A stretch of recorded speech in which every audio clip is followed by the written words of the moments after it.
प्रिय विद्यार्थियों, BA part third दर्शन शास्त्र में सांख्य दर्शन के संदर्भ में हम चर्चा कर रहे हैं।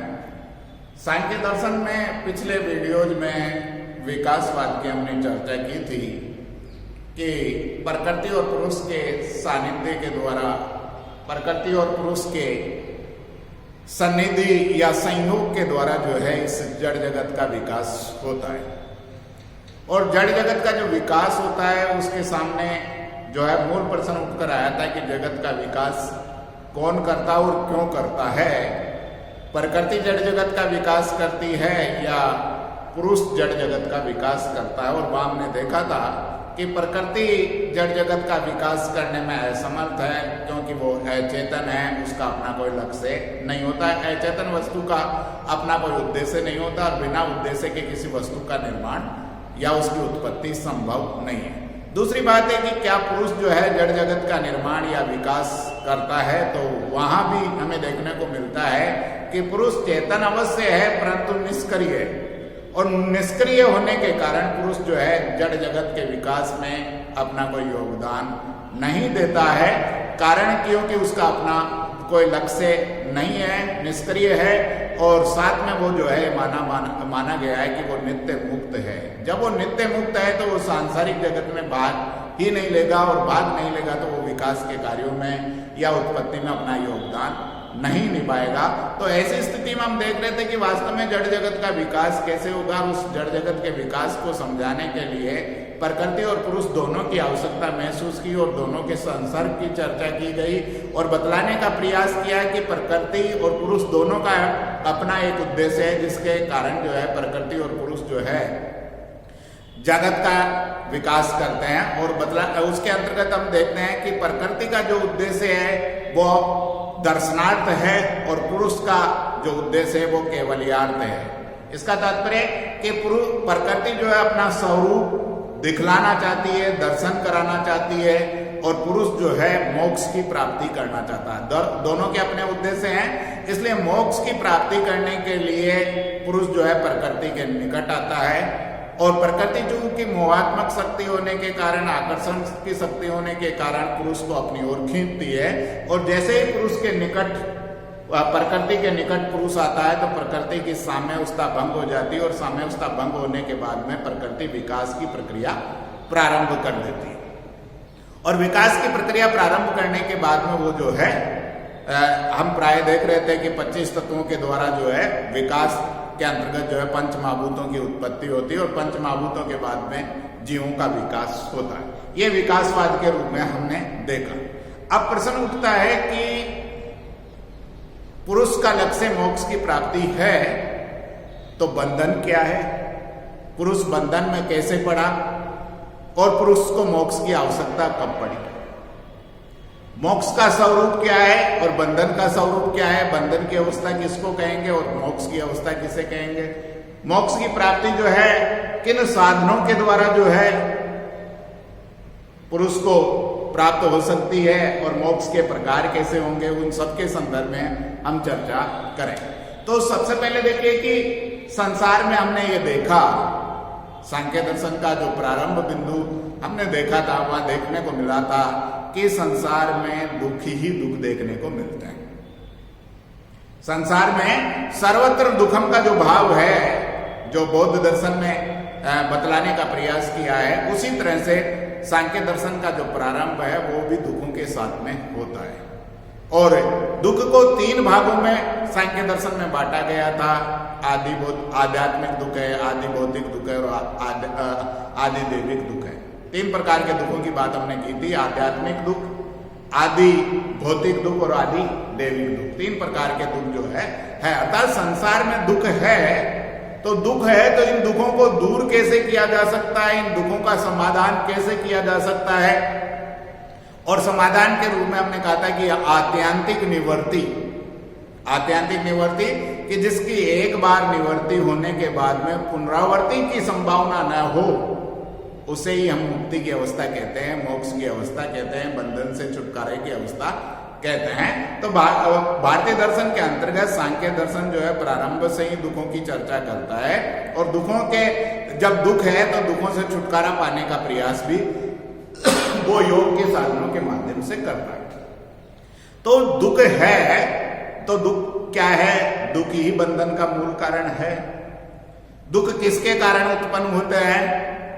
दुख का कारण क्या है? दुख का मूल कारण क्या है? जैसा कि हमने कहा कि सांख्य तो पुरुष को मानता है शुद्ध चैतन्य नित्य मुक्त।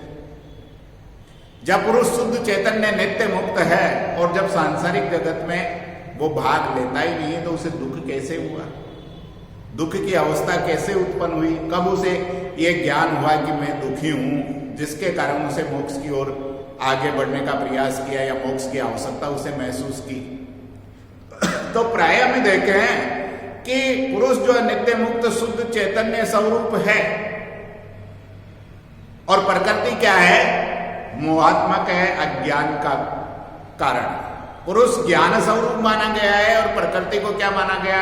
अज्ञान माना गया, अज्ञान का कारण माना गया। प्रकृति मोहात्मक शक्ति मानी गई है, अविद्या मानी गई है, अज्ञान का कारण मानी गई है। तो पुरुष जो है, प्रकृति जो है, जो मोहात्मक है, जो अज्ञान या विद्या या माया या मोह है, वो अपनी माया शक्ति के द्वारा या अपनी आकर्षण शक्ति के द्वारा या अज्ञान के कारण पुरुष को अपनी ओर आकर्षित करती है, और न केवल आकर्षित करती है वरन वो उसका स्वरूप भी भुला देती है। उसके ऊपर एक आवरण डाल देती है, और आवरण डालने के कारण वो अपना स्वरूप क्या हो जाता है? भूल जाता है कि जो शुद्ध नित्य मुक्त पुरुष था, वो अपना स्वरूप भूल कर ये समझने लगता है कि मैं प्रकृति या प्रकृति का कोई विकार हूं। जैसा कि हम भली भांति जानते हैं कि प्रकृति अपने अस्तित्व के लिए पुरुष पर निर्भर नहीं करती, पुरुष अपने अस्तित्व के लिए प्रकृति पर निर्भर नहीं करता है। प्रकृति का अस्तित्व जो है निरपेक्ष है, उसी प्रकार से पुरुष का अस्तित्व भी निरपेक्ष है, स्वतंत्र सत्ता है दोनों। प्रकृति भी स्वतंत्र है, पुरुष भी स्वतंत्र है। प्रकृति भी अपने अस्तित्व के लिए दूसरों पर निर्भर नहीं करती, पुरुष भी अपने अस्तित्व के लिए दूसरों पर निर्भर नहीं करता। प्रकृति अपने ज्ञान के लिए भी किसी पर निर्भर नहीं है, किसी पर आश्रय नहीं है, तो पुरुष भी अपनी उत्पत्ति के लिए या ज्ञान की दृष्टि से किसी पर निर्भर नहीं है। अतः दोनों ही निरपेक्ष तत्व है। ऐसी स्थिति में प्रकृति का विकार समझना या प्रकृति ही समझना, यह पुरुष का अज्ञान है। तो प्रकृति जो है पुरुष को अपनी ओर आकर्षित किसके कारण करती है? माया के कारण करती है, अज्ञान के कारण करती है। जिस प्रकार आप लोग देखते होंगे कि एक जादूगर जो है अपनी जादू की कला के द्वारा जो है हमें क्या करता है? प्रभावित करता है, और एक ही वस्तु को नाना रूपात्मक रूप में दिखलाने का प्रयास करता है। अर्थात जादू माया का कार्य क्या है? माया जो है दो कार्य करेगी, एक आवरण के रूप में और एक विक्षेप के रूप में। एक तो वस्तु को ढक देगी और दूसरी स्थिति में क्या करेगी? उस वस्तु के स्थान पर दूसरी वस्तु की प्रतीति करा देती है। तो यहाँ माया के द्वारा जो है प्रकृति माया के कारण जो है पुरुष के ऊपर क्या डालती है? आवरण डालती है। और जैसे ही पुरुष जो है प्रकृति के निकट आता है, जो पुरुष प्रकृति का कोई भाग नहीं है, प्रकृति से जुड़ा हुआ नहीं है, प्रकृति से कोई संबंध नहीं रखता है, लेकिन मोह के कारण या आसक्ति के कारण जैसे ही पुरुष जो है प्रकृति के निकट आया, तो पुरुष अपना स्वरूप भूल गया। किसके कारण? अज्ञान के कारण, आवरण के कारण अपना स्वरूप भूल गया, और स्वरूप भूलकर यह समझने का प्रयास करता है कि मैं प्रकृति या प्रकृति का ही कोई विकार हूं। पुरुष प्रकृति या प्रकृति का विकार नहीं है, लेकिन किसके कारण समझ रहा है? आवरण के कारण समझ रहा है, अज्ञान के कारण समझ रहा है, और जिसके कारण क्या समझ रहा है कि मैं प्रकृति या प्रकृति का ही कोई विकार हूं। यह समझना ही उसका बंधन है। तो प्रकृति जो है पुरुष को क्या कर रही है? बंधन में बांध रही है। यह अलग बात है कि हम आगे चलकर चर्चा करेंगे कि बंधन और मोक्ष किसका होता है? प्रकृति का मोक्ष होता है या पुरुष का मोक्ष होगा? क्योंकि आगे चलकर कहा गया कि न प्रकृति बद्धते न पुरुष बद्धते, न मुक्तते के संदर्भ में भी बात करेंगे, न प्रकृति मुक्तते न पुरुष जो है भुगतते हैं, न तो पुरुष का मोक्ष होता है, नहीं प्रकृति का। तो फिर किसके संदर्भ में हम चर्चा कर रहे हैं? तो यहाँ सबसे पहले बंधन के संदर्भ में हम बात कर रहे हैं कि बंधन जो है पुरुष का बंधन हो रहा है, और किसके कारण हो रहा है? प्रकृति के कारण हो रहा है। प्रकृति के कारण जो है पुरुष अपना स्वरूप भूल जाता है, और स्वरूप भूल जाने के कारण आत्मा और अनात्मा में, ज्ञान और अज्ञान में, नित्य और अनित्य में अंतर नहीं कर पाता। आत्मा और अनात्मा में, ज्ञान और अज्ञान में, नित्य और अनित्य में, बंधन और मोक्ष में अंतर नहीं कर पाता है। यही उसका बंधन है। नित्य वस्तु को नित्य और अनित्य वस्तु को अनित्य समझने का जो भेद समाप्त हो रहा है, ज्ञान और अज्ञान का जो भेद समाप्त हो रहा है, आत्मा और अनात्मा का जो भेद समाप्त हो रहा है, उसी के कारण वो क्या हो रहा है? बंधन में पड़ता है। और जब वो बंधन में पड़ेगा, अपना स्वरूप भूलकर सांसारिक जगत की वस्तु समझने लगेगा, और सांसारिक वस्तु जब समझने लगेगा तो धीरे धीरे उसे क्या होगी? पीड़ा होगी, कष्ट की अनुभूति होगी। और जब उसे कष्ट की अनुभूति होगी तो वो प्रयास करेगा कि मैं इस कष्ट से छुटकारा कैसे पाऊं। जैसा कि हम जानते हैं कि यदि दुख की अनुभूति नहीं हो तो व्यक्ति मोक्ष की प्राप्ति का प्रयास क्यों करेगा? जब कष्ट की अनुभूति होगी वो बंधन में पड़ जाएगा, दुख की अनुभूति होगी तो वो दुख से छुटकारा पाने का क्या करेगा? प्रयास करेगा। तो जब वो ज्ञान और अज्ञान में अंतर नहीं कर पाता, नित्य और अनित्य वस्तु में अंतर नहीं कर पाता है, ऐसी स्थिति में जो है वो बंधन के कारण दुखी हो जाता है। और दुख जब उसे होता है तो वो दुख से छुटकारा पाने का प्रयास करेगा। तो ये तो है नहीं कि जैसे ही उसे ज्ञान की अनुभूति हुई, जैसे ही उसे ये मालूम हुआ कि मैं बंधन में पड़ गया तो दुख से छुटकारा मिल जाए। उस अज्ञान को हटाने के लिए या उस आवरण को हटाने के लिए उसे जो है मेहनत करनी पड़ेगी, साधना करनी पड़ेगी, प्रयास करना पड़ेगा। उसके द्वारा ही उसे जो है इससे मुक्ति मिल सकती है। तो बंधन में का कारण जो माना गया है वो अज्ञान या मोह या अविद्या को माना गया है, जो प्रकृति के कारण जो है पुरुष अपने आप को बंधन में डाल देता है। जब पुरुष बंधन में डाल देता है तो बंधन से छुटकारा पाने का वो प्रयास करेगा। और जैसा कि हमने अष्टांग योग की बात की थी कि अष्टांग योग का सारा लेकर जो है वो बंधन से छुटकारा पाने का प्रयास करता है। और अष्टांग योग के अंतर्गत जो है 8 सोपान हमने आप लोगों को बताए थे। यम है, नियम है, आसन है, प्राणायाम है, प्रत्याहार है, धारणा, ध्यान और समाधि। ये 8 साधन है जिनका निरंतर रूप से पालन करते हुए वो मोक्ष की ओर अग्रसर हो सकता है। ज्ञान और अज्ञान में, आत्मा और अनात्मा में, नित्य और अनित्य में भेद करने की शक्ति जो है वो जागृत कर सकता है। तो समाधि की अवस्था में जब वो पहुंचेगा, इन साधनों का प्रयोग करते हुए जब समाधि की अवस्था में पहुंचेगा, तो समाधि में हमने बात की थी कि समाधि जो है 2 प्रकार की होती है, एक संप्रज्ञात समाधि और एक असंप्रज्ञात समाधि। असंप्रज्ञात समाधि में जाकर जो है वो ये महसूस करेगा कि मैं प्रकृति या प्रकृति का कोई विकार नहीं। बंधन का कारण क्या था? प्रकृति के साथ में संबंध जोड़ लेना बंधन का कारण था। प्रकृति से जब नाता तोड़ लेगा तब उसे मोक्ष की अनुभूति होगी।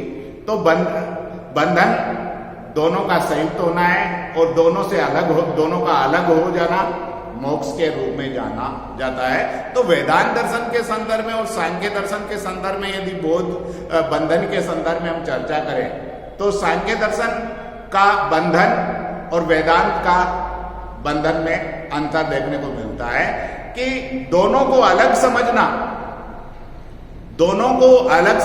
सांख्य दर्शन के अनुसार मोक्ष की अवस्था देखने को मिलेगी, और दोनों को अलग समझना अर्थात आत्मा और परमात्मा को अलग समझना या जड़ जगत और परमात्मा को अलग समझना वेदांत के अनुसार जो है बंधन की अवस्था होगी।